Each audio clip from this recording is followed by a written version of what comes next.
Hello everyone, this is Austin from NERF Core, and this is NERF Thrifting episode 28. So I found this stuff on February 5th, and I only have a couple items to show, but that's because that's all I found on February 5th. So let's get started. The first thing is the Zombie Strike Clear Shot. So this is a blaster that has been released so many times. So I believe the first one was the Dart Tag version. I'm pretty sure that was the first. Then I do believe it was this. And then there's even an Elite version. You guys might not know about that, but there is an Elite one. I think it's like an Amazon exclusive or something. That also has a recolor version of the modulus red dot sight thing on the tops that comes with it. So it matches the blaster, which is pretty cool.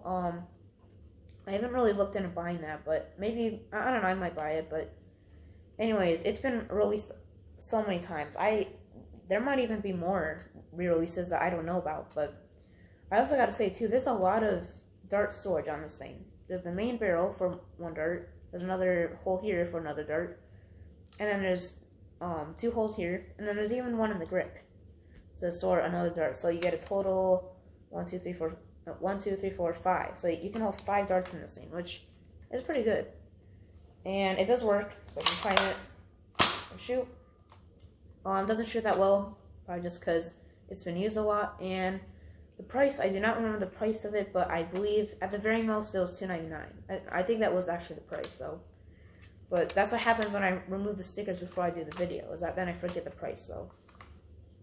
And now the next thing, and also the last thing, is this NERF basketball. So in my live stream I called it vintage because I saw it had the older NERF logo on it. It's, in my opinion, not really vintage. Now I think people have different views on what they consider to be vintage. I consider things to be vintage like 90s, 80s, and beyond that. So basically things that are 20 years and older, pretty much. But some people think that like some people consider N-Strike to be vintage. To be honest, I really don't consider N-Strike to be vintage.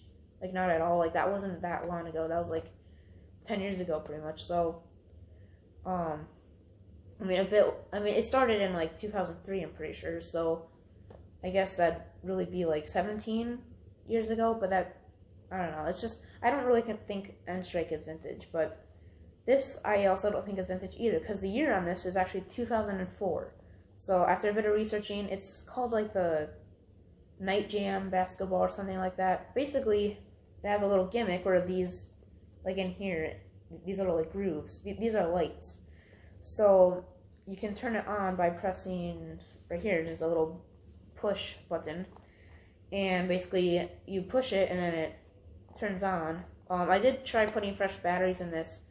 I don't think it works, unfortunately, and this definitely is not the type of basketball that you'd use to like actually like dribble it around on the floor.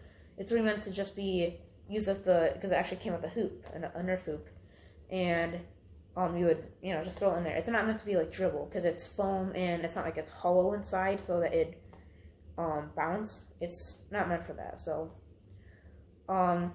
yeah, I really don't think it's vintage in my opinion. It does have the older NERF logo, but not like, it's still not the vintage, like the 80s and 90s logo. So, although they also have different logos. Still, it's not the vintage logo. So, it is kind of cool. Once again, I got rid of the price tag on it, but I'm sure it was only like $1.99 or $2.99, just like the Clear Shot. So, pretty cool though. I gotta say, this is a neat little thing to add to my collection. And when I first saw this, I was like, because I didn't see the NERF logo at first, but when I saw it, I was like, I wonder if that's, like it just popped in my head, like, I wonder if that's like a NERF thing, because I knew they did make basketballs and stuff like that, and I was like, well, let's just see, and then I saw the NERF logo, I was like, oh, okay, that's kind of cool. But, sort of vintage, not vintage, in my opinion, because 2004 is not, it's not that old, so. If you consider it to be vintage, then I guess maybe leave a comment, I guess, on what you think is, yeah, like leave a comment on what you consider to be a vintage NERF blaster, and just like vintage in general. So, thank you very much for watching, and see you in the next video.